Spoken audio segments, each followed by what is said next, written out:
Already? Oh, okay. Okay, so it's 3 o'clock p.m. I'm sure we could wait another minute here to see if anybody else wants, we had like 30 people register for the call, so a lot of them will get the recording if they're not able to join us live. So Yeah. Somebody else. Okay, so we're just going to wait a little bit yeah, longer? we'll wait a couple more minutes, just because otherwise you will get to keep hearing the bell ring. Yeah.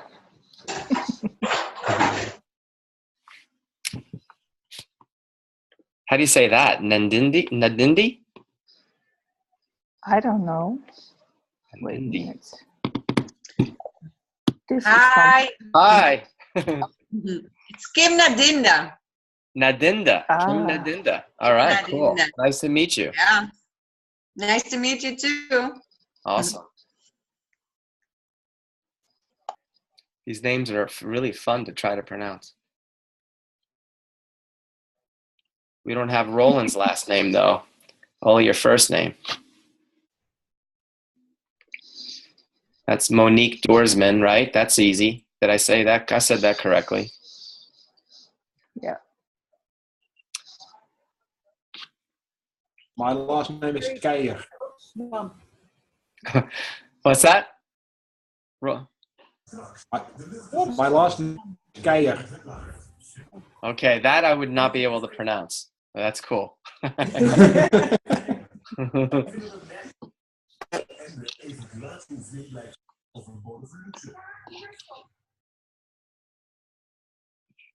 All right. Hi, Roland. We'll go ahead and get started.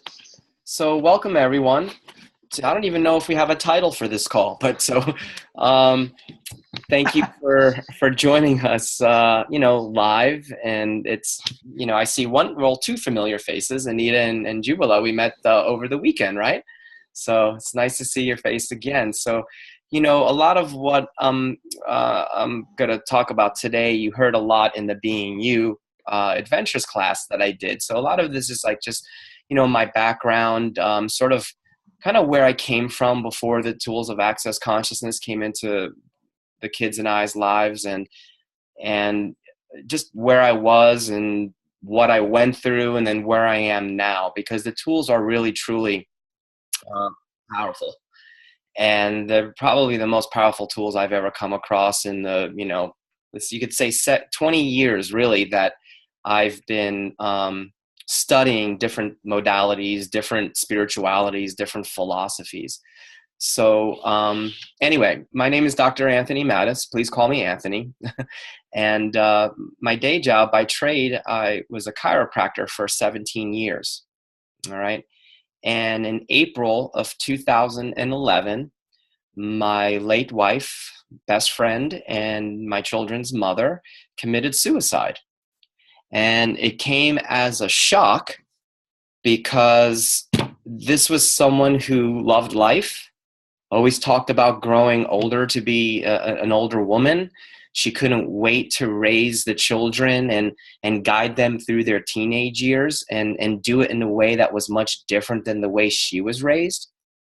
Her mother also committed suicide 8 years prior to my late wife's choice to commit suicide. So, but she was diagnosed with a condition called bipolar disorder, or also known as manic depression. And she was diagnosed when she was 17. And so when her name was Jessica, okay, so I'll just refer to her by her name. So, when I met Jessica, she told me right from the start, she's like, what do you do? And I'm like, well, I'm a chiropractor. And she's like, well, my father's a personal injury lawyer. Maybe you should get in contact with him. And I'm like, well, I'm not that kind of chiropractor. I'm not going to chase ambulance. I'm more of a holistic chiropractor. She's like, well, what do you mean by that? And I'm like, well, we like to discover why people have the different types of symptoms that they do, and we'd like to get to the root cause of them. So she proceeded to tell me her whole life story within the first 10 minutes of us meeting. And she's like, well, I have bipolar disorder and they have me on Prozac right now. And I really believe that if I can get to the core of this issue, that I can heal from this. And at the time I was studying metaphysics. I was a certified teacher in a metaphysical study. I won't name it because I don't want to give the other modalities I did a bad name. They worked for a lot of people. They just didn't work for me. And they worked for me about like this much. And they worked enough for me to talk a good talk, but there was no fruit in my life. There was nothing actualizing in my reality based on all the work that I was doing. So when I met my wife, I was like, my late wife, I was confused. I was like, do I want to date her? Or do I want to try to help her? Because she was beautiful, she was intelligent, she was a deep thinker, and she was a seeker. So make a long story short, we got together, we made babies, and she did well, and then she would not do well. And the first time around, yeah, we could have blamed it on the lack of finances I was creating. We could have blamed it on the stress of that. We could have blamed it on the stress that her mother had just committed suicide. So there was a lot of stress going on. And so, and then we eventually had a guru from India, and we were working with his practices and being really diligent and really trying to reach those higher levels of consciousness, as they say. And then she lost it. She went into what they call an episode. I took custody of the children, and she was kind of gone. She checked out for about 6 weeks. When the flip side happened and then the depression kicked in, then I had to decide if I wanted to take her back and try to restore this marriage, because she did a lot of hurtful things during that time. And so I did. So then we decided to be Christians after that.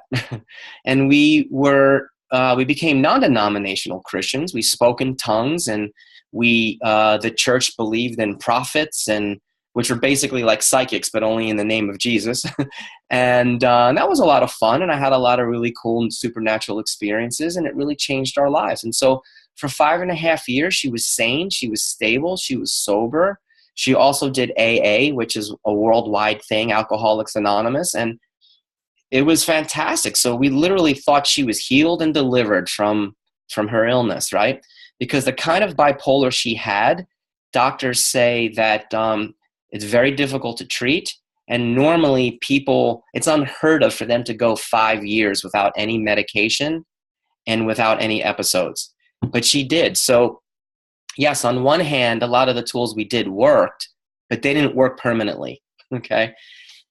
And so literally one day we were in the park walking with the children, and she glanced over at this beautiful couple and like literally turned her head and like gasped for air, like, like that.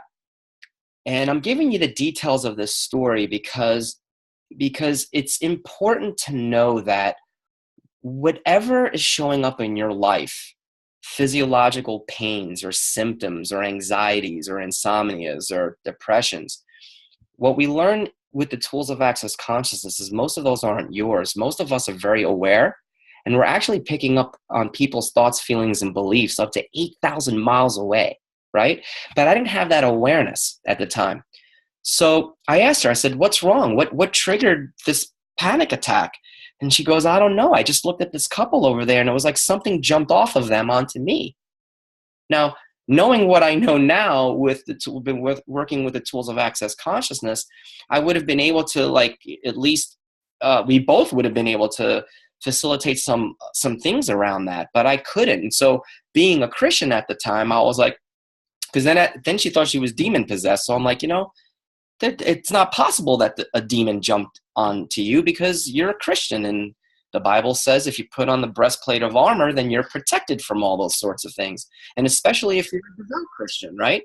Because we weren't just Christians on Saturdays or Sundays. We were Christians Monday through Sunday. So we did everything we were supposed to do, right? So make a long story short, she got worse and worse and worse and worse. My church actually started to accuse me of letting they accused me and said, your wife was doing well. Excuse me. Your wife was doing well until you started studying energy work. And I'm like, whoa, whoa, whoa, whoa. And they're like, you let the devil in by studying energy work, basically, is what they told me. And I said, wait a second. She started, I probably would have believed them had the timing of it was different. And here I am going to this church and looking for help and prayer, and they're actually accusing me for why she actually started getting sick again.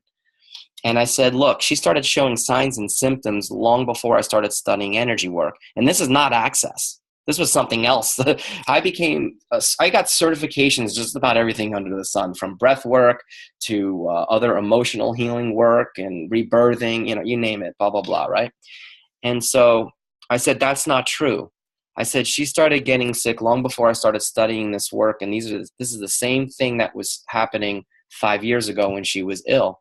And then they said to me, literally, like, wait a minute, you didn't have Jesus back then. You have Jesus now. This is not the same thing.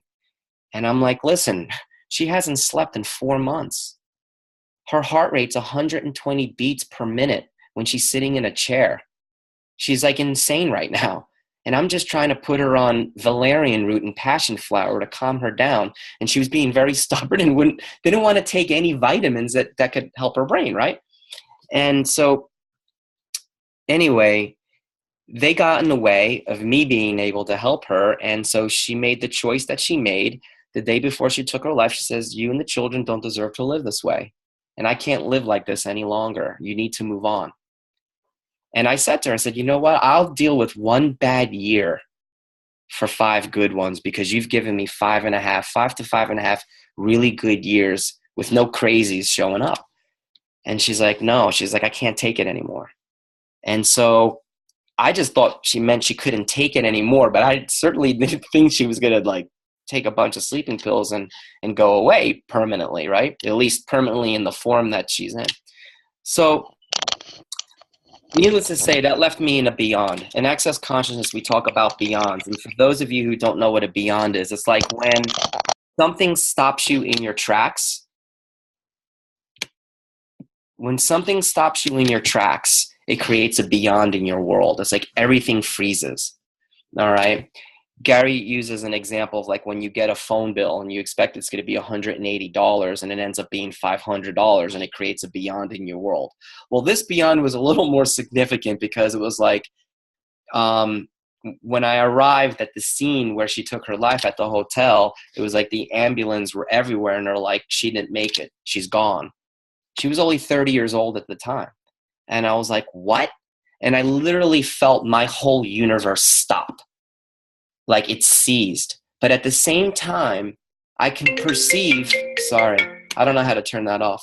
I can perceive at the same time that the universe was still turning. The earth was still moving. Everybody was still going about their day.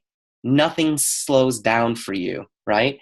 But yet everything in my world went boom.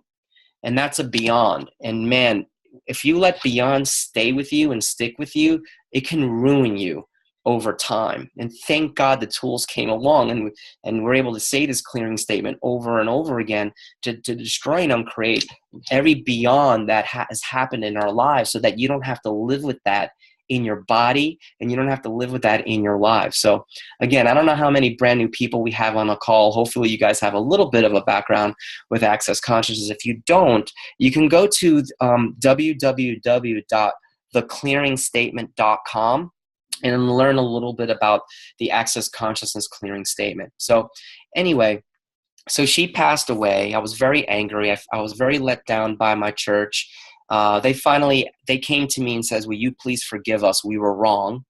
And I'm like, really? I'm like, yeah, I forgive you maybe with my mind, but I can't forgive you with my heart. It's like, if you guys would have just listened to me, I'm the one who lived with her every day. I know when her eyes change, I know what mood she's in. And you're sitting here telling me like nobody trusted my awareness, right? So it was me against the whole church and everybody that mattered. And of course, she was so insane, she listened to them because she didn't want to take vitamins for her brain. She was very stubborn. So I had to watch her slowly get worse and worse and worse and worse to the point where she finally begged me for help. And I'm like, look, now you need to go to the hospital. Like, this is beyond what vitamins can do. And so, when I asked her, I said, why are you trying to kill yourself? You're adamantly against this. And she says, well, I saw a demon. And I'm like, oh, where? Like, I thought it was like maybe running around the house or something. And I go, oh, is it running around the house? And she goes, no, the demon was me. It's inside of me. And I'm like, well, if you kill the demon, you go for the ride. You go along. So, and then I was really angry because I'm like, that's not possible. Now, knowing what I know now, absolutely. Do I believe a demon had to do with it? Sure. Do I believe mental illness had to do with it? Sure. Do I believe she lost hope because she got sick again when she was well for 5.5 years? Yes. Do I believe that, she looked at it from her point of view, like we tried everything. We invested thousands and thousands of dollars on techniques and gurus and religion and doing the right things. And she got sick again and she gave up. She was hopeless. So after she passed away, I was very angry. And about 9 months later, while I was going through my grieving, I had to look at my life, right? Yes, I had the grieving. I was a single father. I became a single father of 3 amazing children. At the time, they were 10, 8, and 2.5. My daughter was 2.5 when she left. And I was dealing with the day in and day out of, where's mommy? When's mommy going to come back? I want my mommy. Is my mommy going to come back from heaven? The boys understood immediately. It was amazing, 10 and 8. I told them what happened the day she died. I said, mommy took her life. She took pills. Her brain wasn't working right. And she went to sleep. And then, and then they went through whatever processes they went through.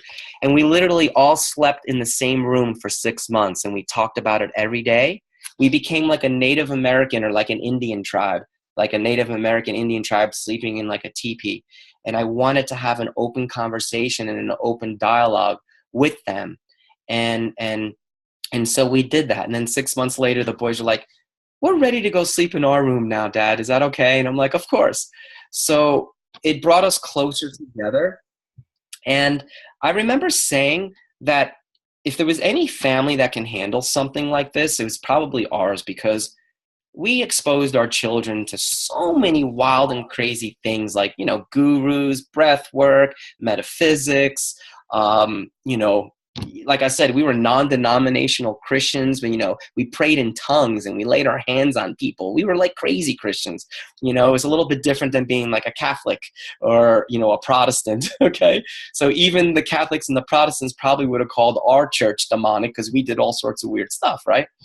But anyway, at the end of the day, they all became religion on me when it really mattered. They all got religious, and it didn't create for our family. It actually inhibited a lot of things. So one day I learned this thing about the bars.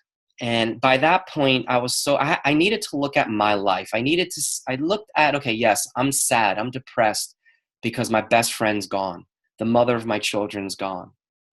But beside from that, I had to also look at where I was, okay? Where I was financially, where I was professionally. I had to look at my whole entire life up until at that point I was 41 years old. And I had to look at like the way my life has been. And I was, for 15 years, I was a seeker. I was always searching more. I was trying to know God more, or I was trying to become enlightened, elevate my levels of consciousness so I can be righteous and all that, right? And I'm like, nothing's worked. I'm still depressed. I still have that like melancholy feeling on a regular basis. And this is besides the grieving. Let's forget about the suicide for a second. My late wife would always say, honey, I just want you to be happy. You're always so sad. And here she is saying this to me, and she's the one who took her life, right? So it was like she had mental illness, but it was like I was the one with like the low-grade chronic depression, I was never happy. And I always felt like I was always functioning less than what I was capable of. People always say, you have so much potential. You have so much potential. And I just wanted to punch them in the face because I'm like, great, but how do I use it? Where do I take this potential? Because it's sitting inside of me and it's making me sad that I have no place to express it, because I certainly wasn't able to express it as a chiropractor. Okay. And I learned about the bars. and I hear about they're talking about the bars, which deals with these 32 points on the head. And and I knew that I had to find something, because I'm like, I've gotten to every root cause. I've turned over every rock, every stone to look at my issues and to look at my past. I went to therapy and I was an open book to them. And I'm like, look at this. And they would love me coming in because I talk. They didn't have to try to get me to talk. I was a talker. They were like, you should be a psychiatrist because this is easy for you. But it was like, no matter how much I examined my past and my history, it wasn't enough. I couldn't change anything. I was still insecure. Okay. I still didn't have confidence in myself. Okay. I would back down to people when I should have stuck up for myself. I would pick terrible relationships, one after the other, after the other, after the other. And so I finally said, this has to change, but it's not about getting to the root cause. I need to find something. There's something else here, and it's energetic. There's something here energetically that's locking me up, and this is beyond anything I can figure out. And so I hear about this thing called the bars, and I'm like, this tool will get to those limitations, those electromagnetic limitations in the areas of healing, sadness, joy, creativity, aging, form and structure, creativity, whatever. And I'm like, okay, that's interesting. And then they started talking about the clearing statement. And I'm like, okay, that's weird. I've done a lot of weird things, but even for me, that was really weird. And I'm like, and just coming out of the church now, I have everybody's points of view from the church running through my head. I'm like, okay, if I go to hell, it's definitely going to be because of this clearing statement, right? Because I didn't know what it was. The guy, and for those of you who don't know, with the clearing statement, this is what it sounds like. It sounds like this: right and wrong, good and bad, pot and pock, shorts, boys and beyond, right? So I hear these words, shorts and boys. And the first thing I thought of, I'm like, what is these guys, a pedophile or something? This is really weird. I don't understand this. So I was like freaked out. But so as much as my mind was saying, like, this is weird, no way, you've already invested so much money in all these modalities and techniques, something was like, go to a bars class, And I remember emailing, and then I watched a video of Dr. Dane here, right? And he's a chiropractor. I'm like, oh, he's a chiropractor just like me, right? And then he talks about how he was suicidal. And I'm like, oh my God, my wife killed herself. And then he said one bars treatment, he didn't think about killing himself anymore. And I'm like, oh man, let me reach out to him. So I sent him an email. I had no clue how big Access was. Now, this is 5 years ago. I had no clue that Access had grown to what it had grown to. So I sent him an email thinking that it's going to go directly to him, right? So I get this auto reply, and I'm like, oh, shucks. I guess it's a big organization now. 5 days later, I get a phone call in my office, and it's Dane here. I was like, Dane? And he's like, Anthony? And this brings tears to my eyes because it's like, what's the probability of that? Katarina Wellington, as you all know, she got the email and she actually was like, look, you need to read this to him. And he did. And he called me. And it was like, do I know you? Like, do we know each other? Did we go to like chiropractic school together?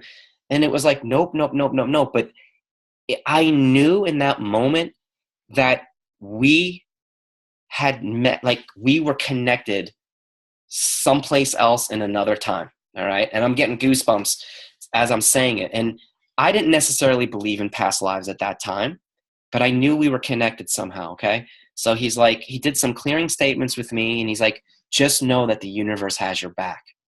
Now at that time, I'm like, yeah, right. Bullshit. The universe has my back. It seems like every time I get on one knee in my life, it seems like someone comes over and kicks me right in the jimmies and the ball, in the private parts, let's say, okay? And if you're a guy, Roland, you know what I'm talking about. So anyway, and so he's like, universe has your back. So I go and I take my two sons to our first bars class. And I didn't really notice much because I was talking so much, I wasn't receiving. But I looked over at my children and I was watching how they were receiving. And I said, you know what? It's worth coming back just for them. Because I kind of felt hopeless. I felt like I was a lost cause at that point because I had tried so many different things.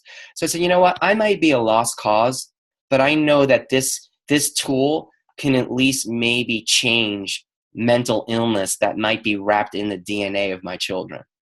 So even if I don't get the results, I'm going to keep bringing my kids back. And my kids loved it. My one son, who was very hyper, he would fall asleep by the time we got to kindness, gratitude, peace, and calm. And I'm like, I'm coming back just for that because he could be a real big pain in the ass sometimes, okay? Because he's got so much energy and potency. And then my other son would fall asleep literally within 10 seconds. I mean, so they absolutely loved it. My daughter was only 3, so she was kind of a little too young to kind of, have a point of view. So my 5th bar session, I thought I was going to vomit. And the next day I woke up and it was like, I felt like God had put a brand new brain in my head. And I had all this joy. It was like a brand new, fresh brain.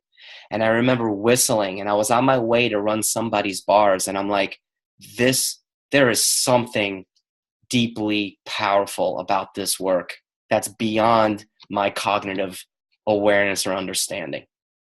And I also made a deal too. And I'm like, if these tools really work, the money's going to show up. And I'm not putting one class on a credit card, not one.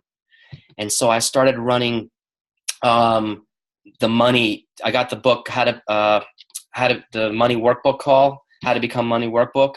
And I got that book and I started doing it. And all of a sudden money started showing up in weird sorts of places that allowed me to go to the classes.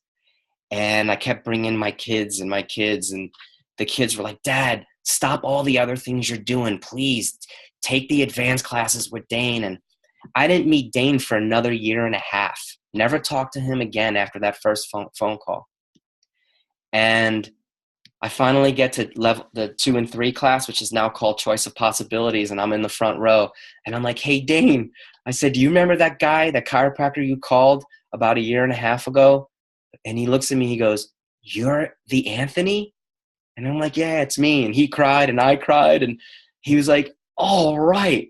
That one simple phone call kept me going because I had so many reasons to quit Access. It was too expensive.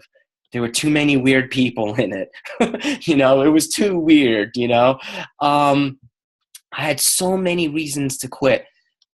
But I had so many more reasons to stay because huge things would happen or something would happen that would not happen with anything else I had ever done. And I was like, okay, maybe this isn't just about, so what if there's weird people in Access? So what if there's mean people in Access? There's also beautiful people in Access too. Why should that stop me from utilizing these tools so I can create the life that I know is possible? So I asked Dane that day, I said, do you do a mentorship program? And he's like, no, we've tried that before because I really wanted a mentor under him, And he's like, no, we've tried that before. It doesn't work. And I'm like, okay. So I'm like, I got that out of my head. And then I'm like, well, I'm going to be a certified facilitator. So I finally get the certified facilitators 2.5 years later. The 3rd day of class, I remember walking back from lunch on the way to the classroom and my knees buckled. The class was so intense for me. My knees buckled and I went to my knees and I just started to weep. And in that moment, it was like tears of gratitude. It was like, first, I thanked my late wife for choosing what she chose. Because what it did was it created space for me to create my life. Because I was no longer having to always take care of someone who was sick. Because all my creative energies, all my creative capacities was to keep the family together and to keep her from going insane. But nowhere in that was I creating my life. And then in that moment, it was like the trees it was like I can almost see the electromagnetic fields of the trees. I can almost see not the atoms per se, but like the electromagnetic waves of the atoms. that make up the trees and the plants. And it was like the blue sky was bluer. The sun was more yellow. You know, every color was just magnified. And in that moment, I said, oh my God, this work, these tools are more than just getting you through your drama and trauma. But there's actually true magic in this work. And that if I continue to use these tools, not only will it get me through my drama and trauma, but it will actually create the life that I've been desiring since I was like 10 years old. But for whatever reason, couldn't quite actualize it because I kept coming up against these energetic blocks and walls, right? And even after those years of doing therapy and breath work and metaphysics and gurus and Christianity, I was still coming up against those walls. And then I made a commitment to myself. I said, I'm going to be around Gary Douglas as often as I possibly can, because I don't know how long he's going to choose to stay in his body for, you know? And so 2 months later, after facilitators, I went down and Dane asked me to work on him chiropractically. And I said, okay, sure. You know, and I went and I worked on him in the back of the room. And then Gary, at the end of the class, he goes, I saw you working on Dane. He's like, are you any good? And I'm like, I don't know. I guess it depends on who you ask. He's like, would you like to work on me? And I'm like, and so like every voice was like, no, you can't. He's not going to want chiropractic. You can't just crack his back, right? But something else was like, shut up. This is the moment you've been waiting for. So I went up to the room. I had my kids with me. I asked somebody to watch the kids. I brought the table up there, and thank God Dane was in the room, because I'm like, Dane, does he want chiropractic? And Dane's like, no. I'm like, I didn't think so. I'm like, what the hell am I going to do with him? And he's like, you'll figure it out. And then I remember Dane's story when he first met Gary. And Gary walked into his clinic and he asked him to do an advanced, like level 3 of network chiropractic. And Dane's like, I don't know how to do level 3 of network chiropractic. I only know level 2. And then Gary's like, yes, you do. Just, you know, stand over there and wiggle your fingers, right? And then, you know, obviously look at where Dane is now. Well, something very similar happened to me as well. I started working on Gary, and he's like, go stand over there. And then they did. And then Gary's body started flopping around all over the place. And I'm like, oh my God. And I thought he was pretending. And then Dane comes out. He's like, I want to turn. And then Gary's like, you have similar capacities as Dane. And I'm thinking, okay, there's not enough guys in Access. These guys just need more guys to get involved in Access. He's just saying this to make me feel good. So Dane gets on the table, and Gary says, go stand over there. And Dane's body starts flopping around all over the place. And Dane starts laughing and crying a little bit. And in that moment, Gary goes to me, he goes, how many lifetimes were you guys friends? And I got goosebumps, because remember the very first phone call when Dane called me, and I'm like, I felt like we were connected. It was like all coming together. And then Gary looks at me. He's like, do you realize that in 15 years, no one has been able to create this effect in Dane's body, not even me. He's like, we would like you to start doing sessions at our classes. And I swear I thought they were lying to me. I was like, why me? You know, like, I don't get it. And so Gary looks at me and he goes, this is the moment you've been waiting for your whole life. You've never been able to be all of you with chiropractic. And with the tools of Access Consciousness, it creates the space for you to be all of you. And I knew he was right. I mean, because it was like, if there's such thing as the stars aligning, it was like the stars aligned in that moment for the first time in my life. And I was so scared. I really thought they were lying. That's how insane I was. I mean, I've been told I was a failure my whole life. My whole life, I was told I was less than. I was less smart than my peers. In elementary school, I would go to special rooms because I couldn't keep up academically with my peers. Okay? I was in a room with other children who spoke slowly. And I was like, am I like that? And so for the first time in my life, someone's telling me that not only am I capable, but I'm like more capable than I even realized. It was like the abilities that these tools have. And the reason why I've left chiropractic to become a facilitator is because what this work does for facilitators, it allows us to speak to you, and we can perceive the whole tree, which is all of you.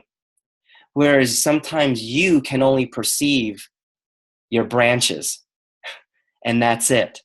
So what's beautiful about this work is it gets you to start seeing all of you in all of your capacities. And one of the greatest gifts that and treasures for me is when I get to facilitate people into greater awareness of where they start to realize more of who they are, and even places and spaces that they've either long forgotten or didn't even know that they had or have. I had no intentions on doing ESB work in the back of Access classes. I wanted to be a 3-day body facilitator and facilitate foundation and do bars. Did I think I was going to be in the back of the room changing people's lives and bodies energetically? No. But those guys saw the tree where I can only see the branches. So that's kind of where I am right now. And so I asked Gary, I said, Gary, I really would like to contribute more to Access Consciousness, and I'd really like to create my own class.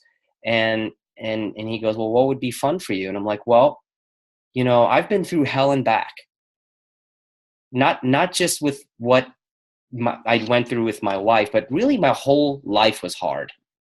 Some people have had harder lives. Some people were really abused or, molested and things of that nature. But, I was abused in other ways. I was, so, everybody has their different levels of abuse. So, and so I said, I want to show people that it's possible to create something greater, and that no matter what circumstance that they may presently find themselves in, that there is something greater beyond that. And that no matter what they've been through in the past, 5 years ago, 1 year ago, 6 months ago, 20 years ago, that does not have to dictate their future. So I said, so can you help me come up with a name for a class? So I'm like, what do you think about like Life Beyond Havoc? And he goes, no. So he goes, how about how we got to awareness as a source of creating our future? It's like, all right, I'm like, how the hell am I going to explain that one? I'm like, that's too long. And he's like, well, short doesn't necessarily mean better. And I'm like, okay. So Gary's never really been wrong with me when it's come to like facilitating me to choose something greater. He's never been incorrect, ever. And there may be one time where he suggested me changing my prices on something, but it made me angry when he said that I was like, no, I'm not going to. And then all of a sudden, like 10 people chose to do sessions with me. And he actually manipulated me into going against him so I could actually step into more. And all of a sudden I became the space for people to want to choose to do sessions with me. It was weird. So he's like, I knew that would make you mad. That's why I said that. So that was the only time I didn't listen to him, but he did that on purpose. So, I'm not saying, I'm not here to give you any answers. And Access Consciousness is certainly not about answers. It's really all about what questions can you ask that will create your life. And there is so much freedom in that. Because I finally was like, you mean I don't have to find answers anymore? I don't have to keep searching and searching and searching until I get to the top of the mountain and I can finally sing from the mountaintop how wonderful my life is? No, because it's like, that's all bullshit. That's all a lie. It's all a lie. It's like you're always in a space of creation. There is no destination. It's literally like every 10 seconds, what else is possible? What else can I create and add to my life that I haven't even considered? So these are just some tools. Access like be the question, live as the question. And this is the thing, these are the things that started pulling me out of where I was.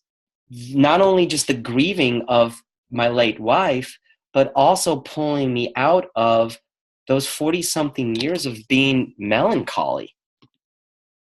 You know, I was raised by a very insecure, depressed mom, and she was always in a state of survival.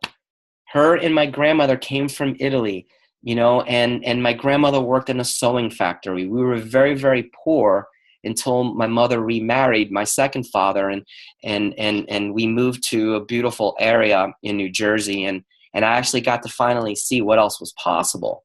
But I still adopted a lot of my mother's points of view about poverty and surviving.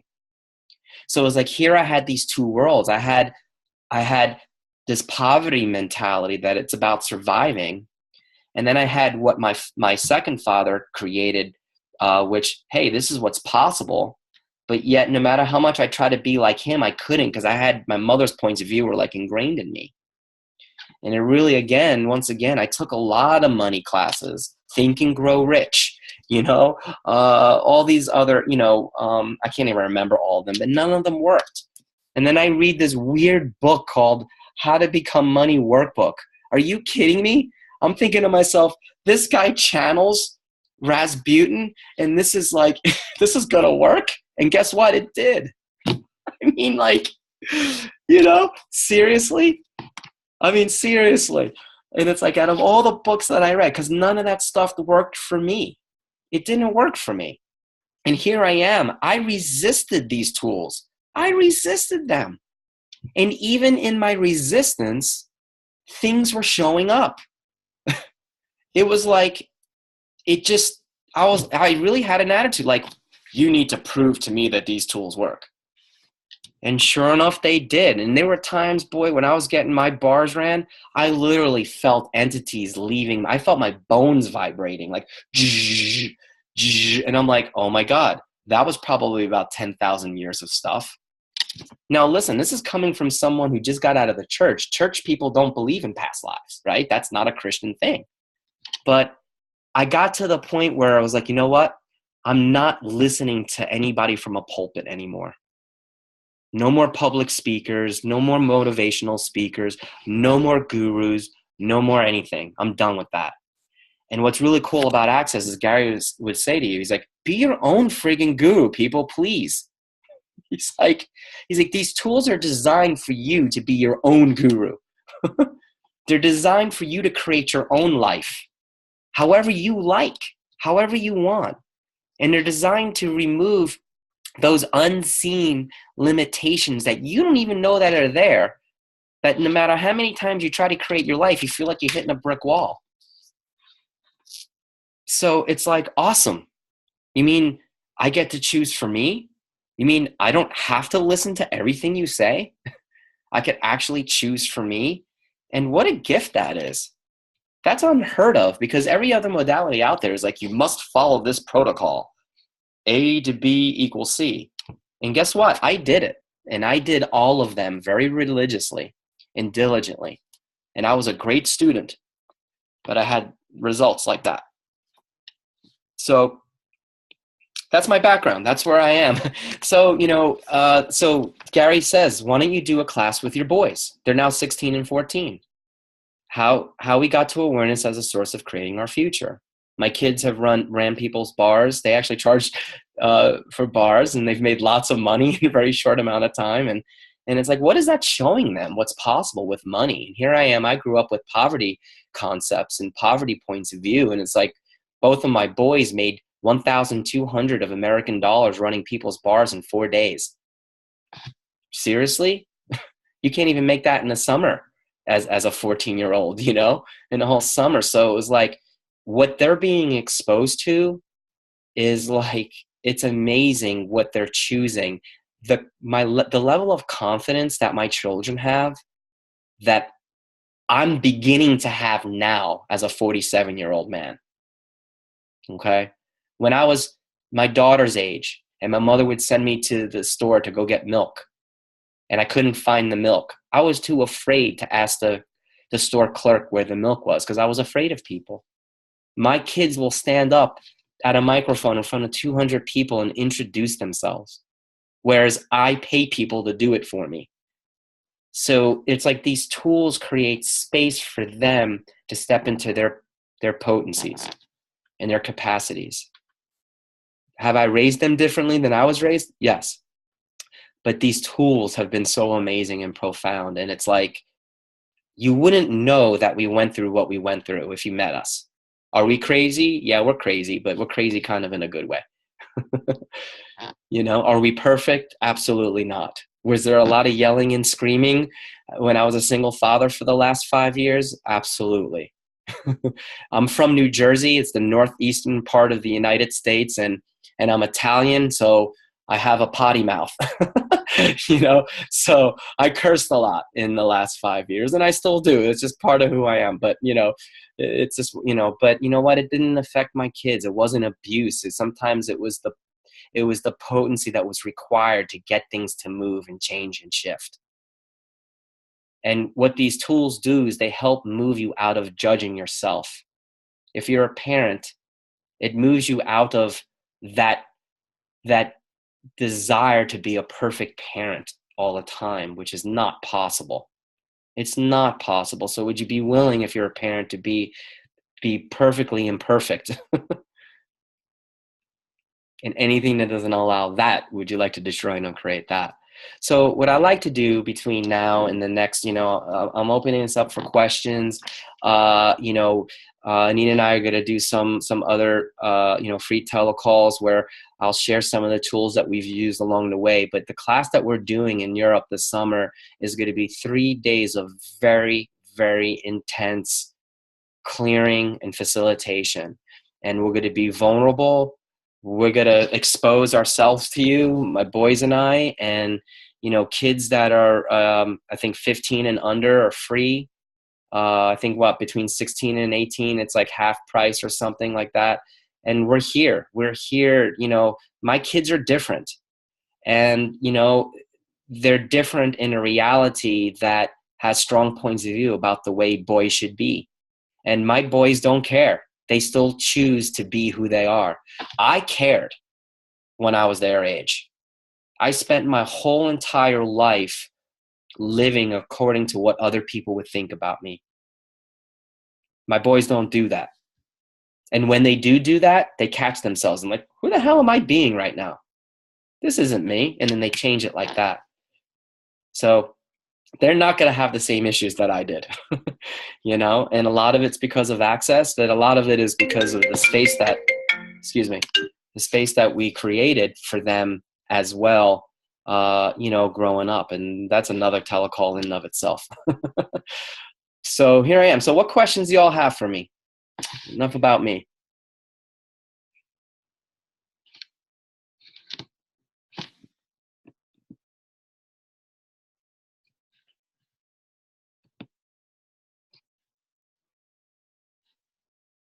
They can unmute themselves, right? Yes. If you hover over your Or we're going to unmute. picture, you just click on that microphone.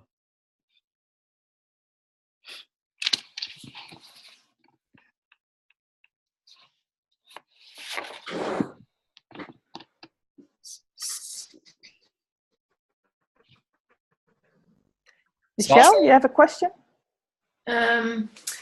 Yeah, I don't actually have a question on what you talked about. It's really interesting, and I really loved to hear your story. But I'm interested in what the class will be. You say you will do a lot of clearings, but yeah, can you be a little bit more specific on this? Well, you know, consciousness is changing every 10 seconds. So it's like, you know, what is there to look forward to? I can't give you some specifics other than, you know, whatever you have going on in your world and reality, by the end of those 3 days will begin to dissolve and change. So I can't tell you what the format's going to look like or be like, because the people who show up to the class will create the class. Okay. So for me to say it's going to be like X, Y, and Z, that would kind of be unfair, because then you're going to come with an expectation that this is what it's going to look like. But what it's going to be is I'm the facilitator, right? My boys will be with me. They'll be by my side, and, you know, they'll facilitate. You know, they're both maestros too. They've been all the way up to maestro, the most advanced class that Access Consciousness has to offer, because it requires like more prerequisites than any other classes. And both my children have been to the maestro class. But we are there to facilitate people to create a different reality beyond this reality, no matter what you've been through and no matter what you're going through. And so what that looks like when we're there, I don't have a clue. I really don't have a clue in these 10 seconds. But what I can tell you is that whatever things that have been limiting you for however many years, they will begin to dissolve and unravel by the end of those 3 days. That's all I can say. Okay. So is it sufficient to have only I did bars, the bars class and foundation? Is it No, enough? actually, we're just making the bars a prerequisite at this point. So you know, you don't need to have a foundation. It's going to be an intense class, because I don't know how to not be intense. So, but we you know, I wanted to have at least the bars. And if we find that there's a lot of new people who haven't even had a bars, I think Anita and I talked about co-facilitating a bars class like the day before. So because you're going to need to have your bars ran during this class. I mean, we're going to be talking about suicide. We're going to be talking about mental illness. We're going to be talking about possibilities. We're going to be talking about, if you had no past, who would you choose to be? If you had no past, what would you choose to create? Because what we do is we're always looking to our past to determine what we start creating in our present, which basically screws up our future. Yes. So we want to destroy and uncreate all of that. Okay, we want to actually start off on a clean slate, because that is really what's real and what's possible. See, but we always make choices based on, I burned myself in the past before when I did this, this, and this, so I can't do that now. That's a lie. That's actually what's holding you hostage. So we're going to talk about things like that. But the people in the class are going to create the class. Each class is probably going to be completely different than the next one. And a lot of it's going to be based on cultural entrainment and cultural programming. The sky's really, really the limit with all of this. And I'm going to be also working with Gary between now and then too. And he's going to give me a lot of really cool ideas as well. I was going to do body processes, but he said that was not going to be a good idea. He says that was going to be actually too much. And so we're just going to be running people's bars, or people will have their bars being ran during that time. So that will be very important. Mm-hmm. So, and again, hopefully teenagers will come, hopefully children will come, because we want children to see that they're not alone. Many children that come to Access feel alone. They feel different. And they need to see that different is okay. Different can be potent. Different can change this planet and create a different reality beyond this reality. And hopefully, my boys and myself will be examples of that for them. So, there's so much here. It's hard for me to kind of describe it, because it's really unlimited. It's going to be a free form, a free flow. So come with anything you have going on. And if you're willing to be vulnerable and as an open wound, sky's really, truly the limit with what we can create in this class, or with this class. I hope that helps.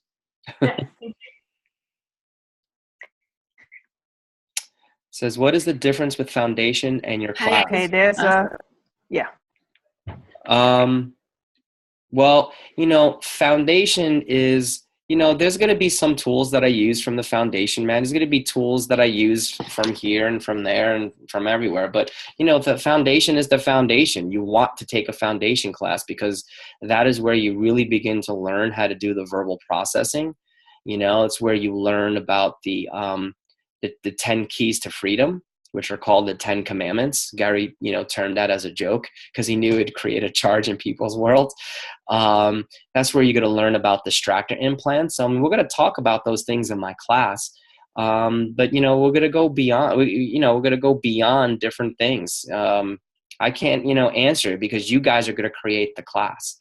So, but the foundation is a prereq to get you to a choice of possibilities class to eventually, you know, be facilitated by Gary and Dane.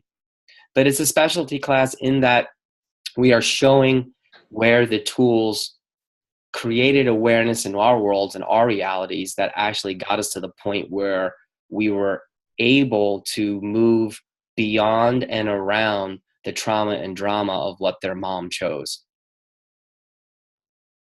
And so we're going to be sharing the tools from all different sources. Hi, Anthony. It's Celine. Hi. Hi. Thank you so much for sharing your story. I didn't know it. You're welcome. And I was very, it was very interesting. And like you, I've been doing all the things like most of us, and nothing really worked. And since I'm using tools from Access, I was able to go, like you said, through drama and trauma. And now I'm a bars facilitator, body process facilitator, facelift facilitator, blah, blah, blah. Mm-hmm. I love it. It's really, I love it. But the thing is, like you say, me, it's like I'm resisting a lot. And so I really like to go. It's great because I go through the drama around me, and it's great. But it seems like I don't go beyond. I can't create beyond. Or if I do, I come back. Yeah. So there's no question. It's just. So have you listened to some of the calls about the schematics and the specificities?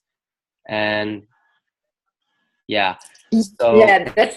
that's so funny you talk about that, because tomorrow I'm going to receive the process of schematics. Oh, perfect. Okay, good. Yeah. So, I mean, well, those are kind of, I don't know, like who we actually have on the call, like, and how much access these people have done that, you know, so I don't want to give those types of clearings because it could be too intense for them.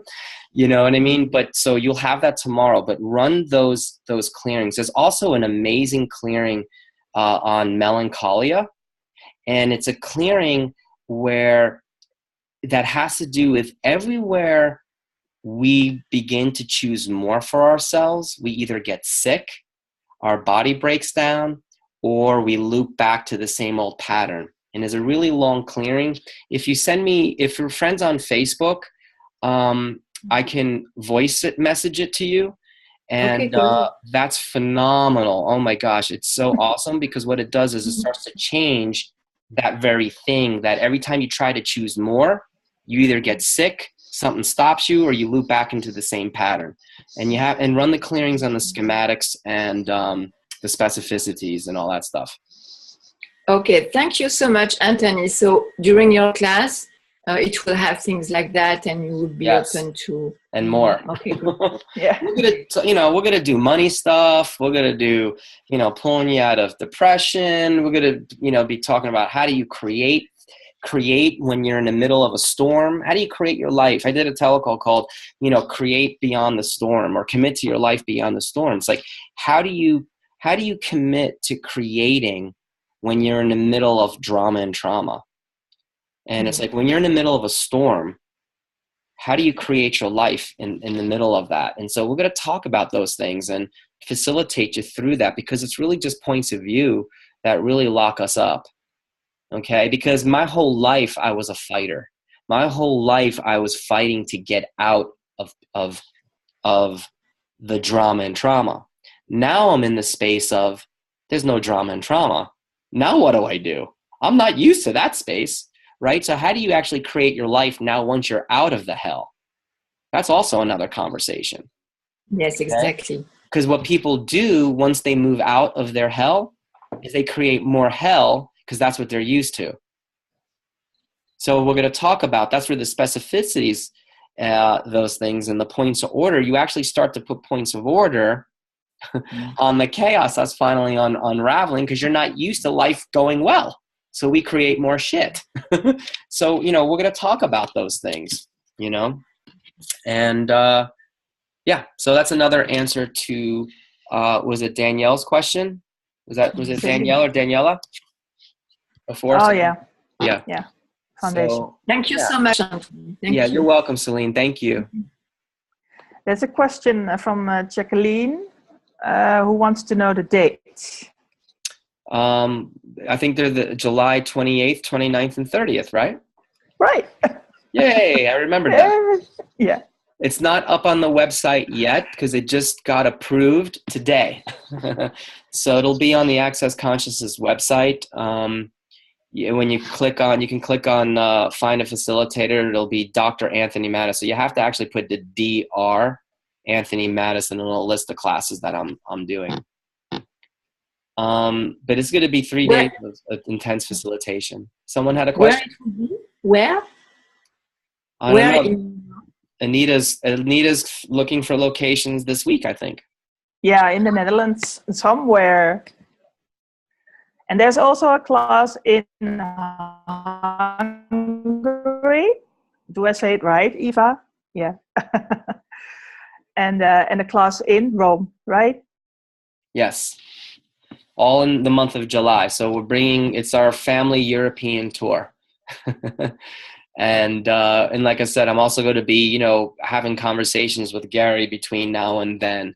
And access changes so much. It's sort of like, I was talking about it in the bars class I did yesterday. It's like when you buy a cell phone, it's like 2 months later, your cell phone's obsolete. It's the same thing with access. The tools are changing constantly.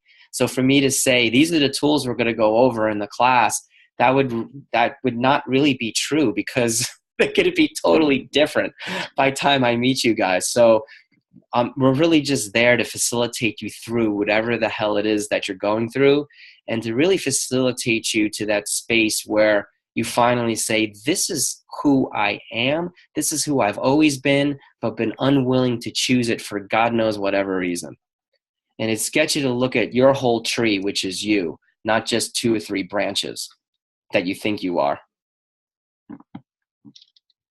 And please bring your children if you have them. Especially the ones who were told they weren't smart. What else? Any other questions?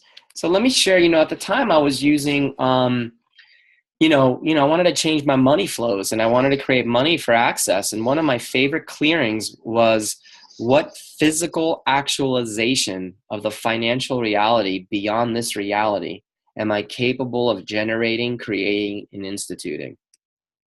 And anything that doesn't allow that, I destroy and uncreate it all. Right and wrong, good and bad, pot and pock, all 9 shorts, boys and beyonds. What physical actualization of the financial reality beyond this reality am I capable of generating, creating, and instituting? I still love that one, because what you're asking is, what can I create that's beyond this reality? What can I generate, create, and institute that I haven't even imagined? And it was like my chiropractic practice did not grow when I started Access. What happened was I had an acupuncturist show up on my front door, literally. It was like, can I rent a room from you? And his practice grew so fast that he needed another room. And then he needed to share the staff. So I started receiving all this income from him. And then I had a massage therapist show up. Says, my body started to shake when I drove by your office and I had to meet you. Do you have another room available? And I'm like thinking to myself, yeah, because my practice is dwindling to nothing because I keep traveling the world. I'm like, as a matter of fact, here's another room. So I was receiving income from all these places that I never would have even could have imagined, because I ran that clearing statement, So those are some of the things that I did. And doing the money workbook, I've probably done that book about 15, 16 times now. And I'll probably do another call series with that. Can we send everybody that clearing? Danielle asked if we could write it down. Yeah, let's see.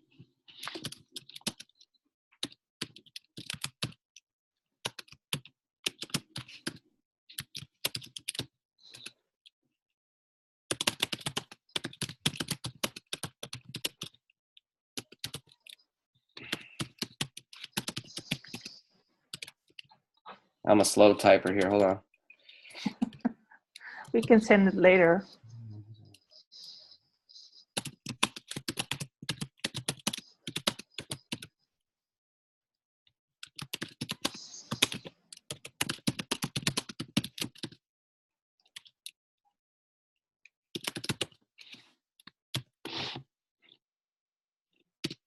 I think that's it.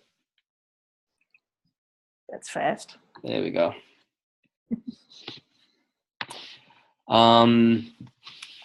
Another thing too that helped a lot, when I started doing body processes, and I can't remember the name of this clearing because it's so long, or this particular body process, but it had to do with like everywhere where you keep attracting people that are not kind to you, especially in the areas of love and romance and, copulation.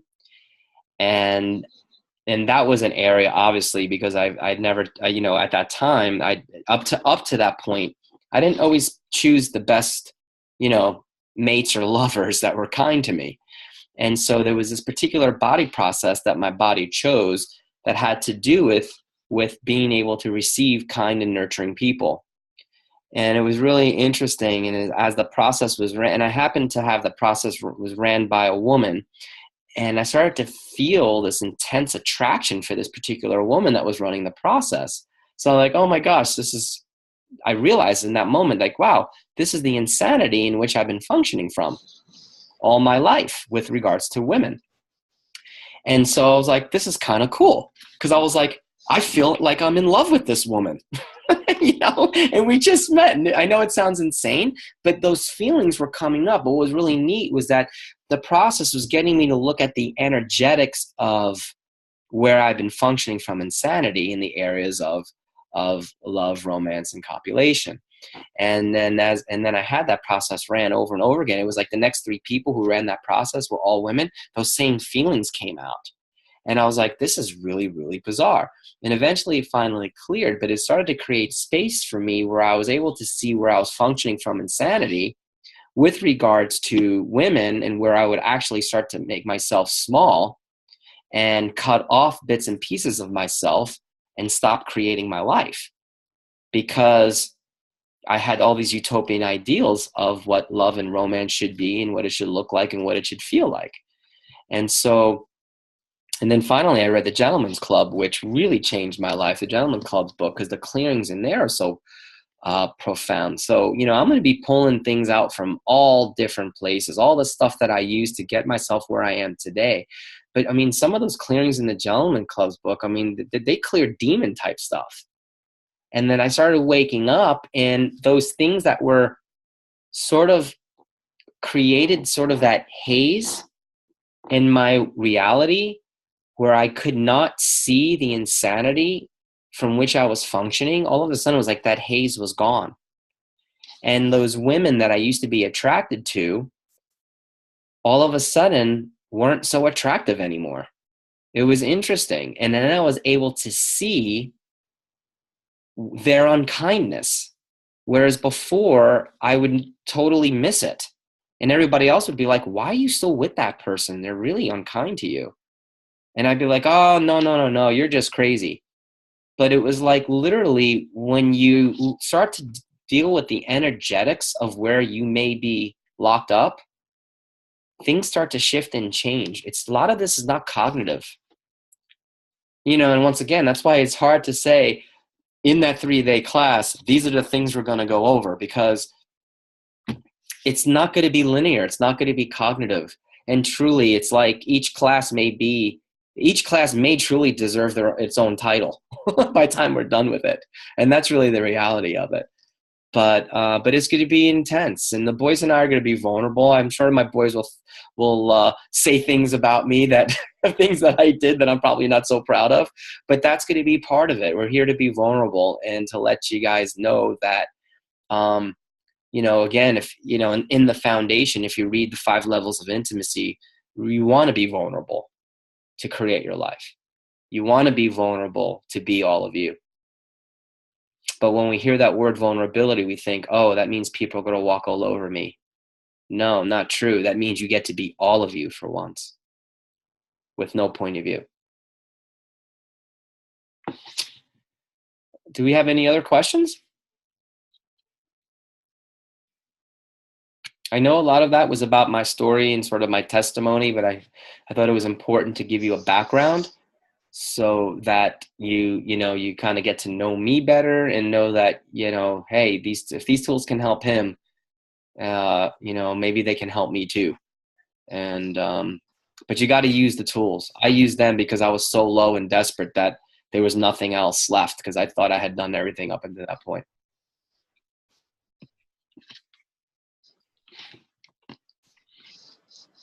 We have a quiet group today.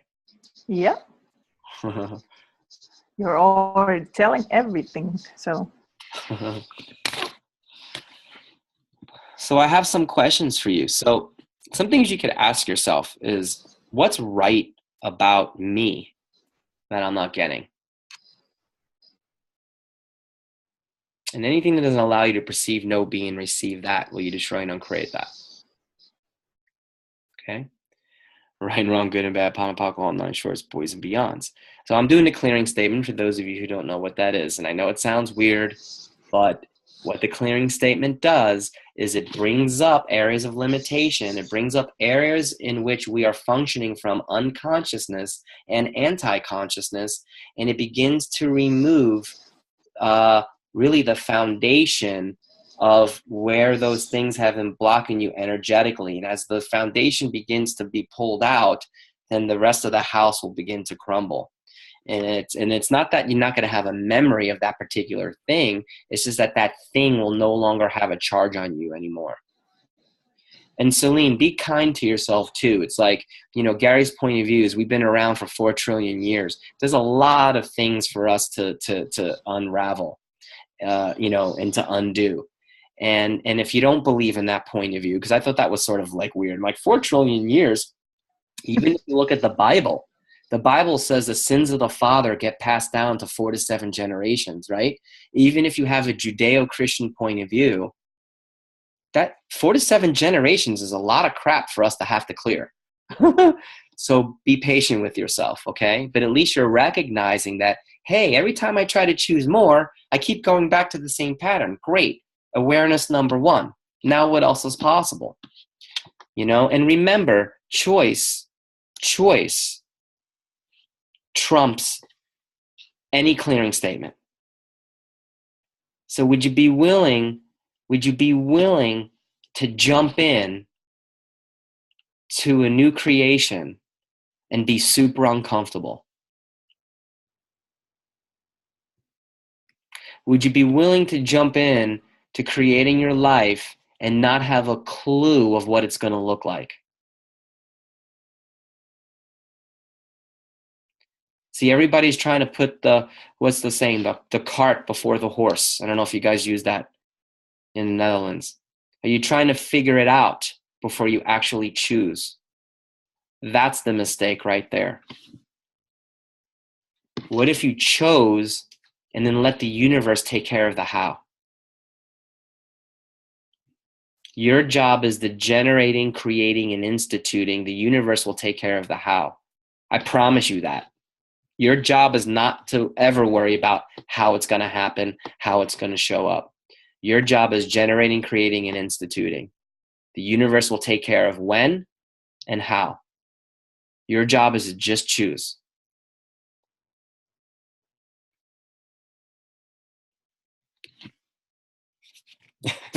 I'm already frying you guys. Can you imagine what it's going to be like in 3 days? For 3 days?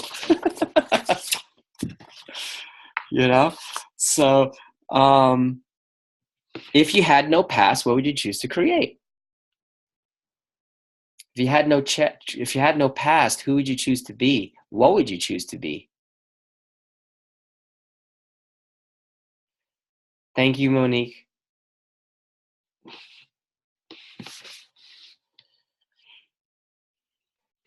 Can I add something? Yes, of course. Thank you so much for sharing and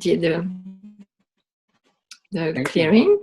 And yes, where I make myself wrong, even if I use what's right about me, I'm not getting, it's because I use the tool, I receive a lot of body process, and I enjoy so much doing all that.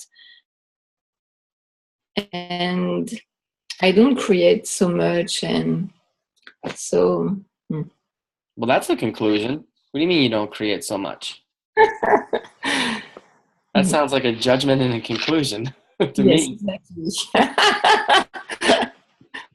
If I wasn't doing all that stuff, I could say, it's okay because well. Are you choosing those things to receive, to get body processes done? Yes, I choose that. Yeah. So isn't that creating? Not so much. Well, that's an interesting point of view. You have that point of view. How's that not creating? You're creating receiving, aren't you?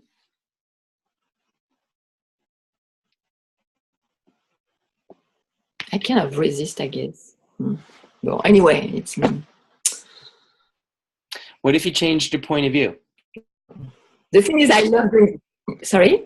I said, what if you changed your point of view on how you look at what you're choosing instead of But it's like Gary said just maybe 2 days ago. He said, we change people's life, but doesn't seem to change our life.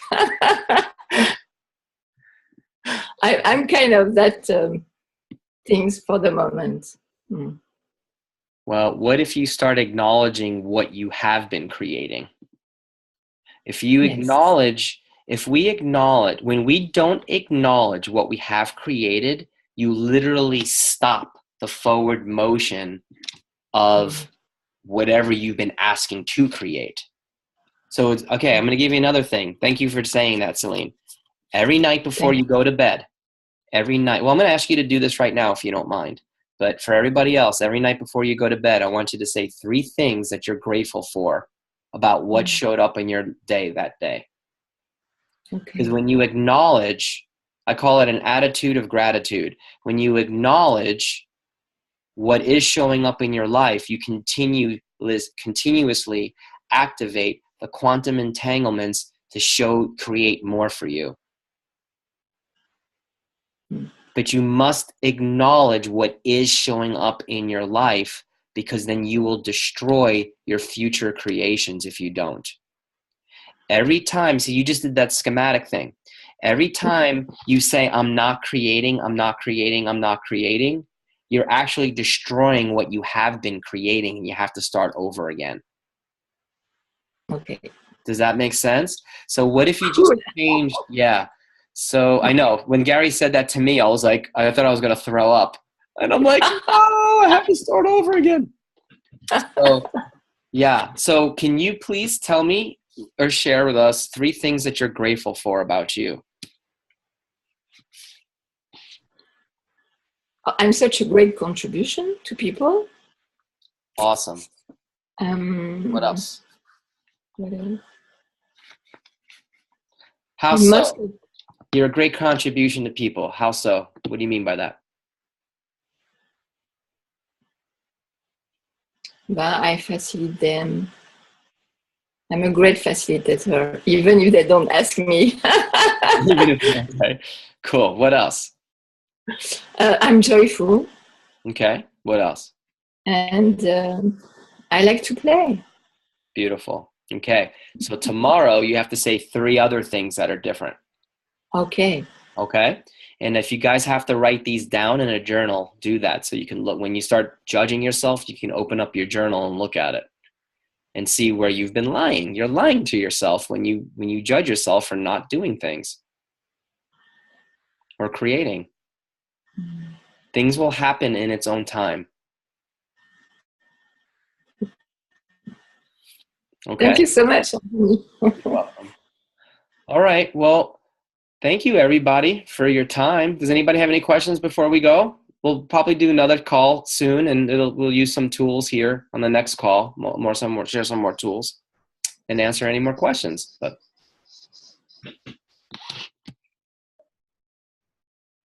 all right. And then I'm going to post this video on YouTube. So my YouTube is Dr. Anthony Mattis. All right. So you can get the video replay on YouTube. And then everybody else will get the, the MP3 recording, audio recording in their email. Okay. And thank you very much for your time, everyone. Thank you.